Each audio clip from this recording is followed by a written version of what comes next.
Halo, selamat datang kembali. Kali ini kita mau coba gali lebih dalam materi yang Anda kasih dari buku The Black Swan-nya Nassim Nicholas Taleb. Kita fokus ke satu contoh yang cukup menarik ya di bab 2. Cerita tentang Yevgenia Krasnova yang sering disebut angsa hitam Yevgenia itu. Jadi misi kita sekarang ini mau coba bongkar gimana contoh ini nunjukin idenya Taleb soal kejadian tak terduga tapi dampaknya besar.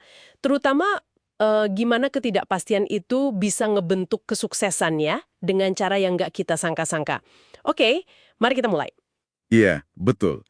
Contoh Yevgenia ini memang pas banget.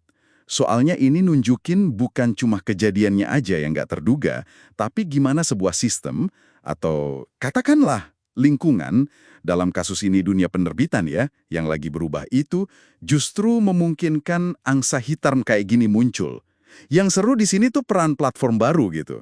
Oke, nah dari materi yang Anda bagi itu, disebutin kalau Yevgenia ini jalurnya beda ya, maksudnya dia nggak lewat penerbitan yang biasa gitu. Betul sekali. Sumber Anda kan jelas nyebutin itu. Gimana Yevgenia pinter manfaatin kekuatan internet buat, ya bisa dibilang, ngelangkahin penerbit konvensional. Ini ilustrasi bagus banget sih tentang gimana teknologi baru bisa tiba-tiba aja ngebuka jalan sukses yang sama sekali di luar dugaan. Nge-bypass penjaga gerbang yang lama gitulah. Internet kan bikin orang, penulis gitu ya, dengan karya yang mungkin sangat spesifik, tetap bisa nemuin audiensnya, walaupun kecil, tapi loyal. Oh iya ya. Sesuatu yang dulu kayaknya susah banget dicapai di toko buku fisik kan, ruang pajangnya terbatas soalnya. Jadi ini bisa dibilang kayak angsa hitam, tapi skalanya buat individu atau karir gitu ya. Sesuatu yang muncul kayak dari, nggak tahu dari mana, sama sekali nggak diduga, tapi langsung ngubah semua buat Yevgenia ini.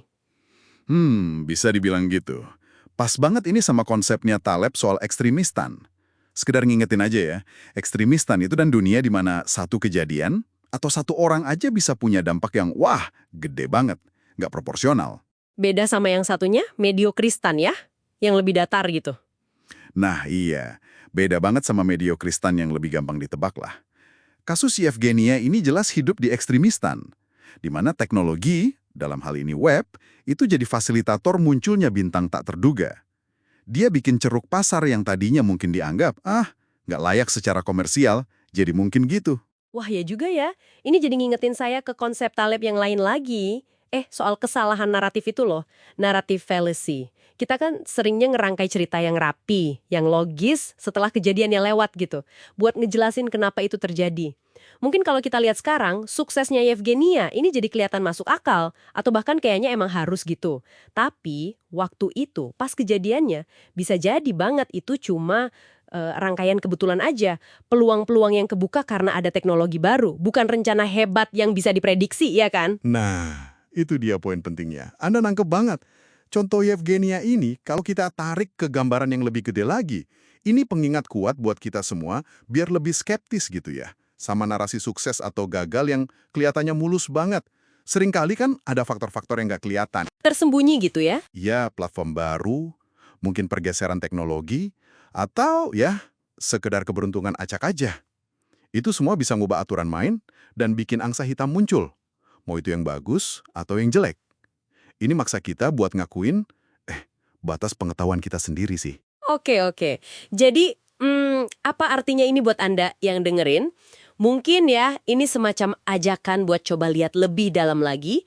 Jangan cuma lihat penjelasan yang paling gampang atau cerita yang paling sering didengar. Coba deh pertimbangkan kekuatan-kekuatan yang mungkin nggak kelihatan atau kemungkinan-kemungkinan yang sering kita abaikan. Siapa tahu itu yang lagi ngebentuk hasil di sekitar Anda sekarang. Betul.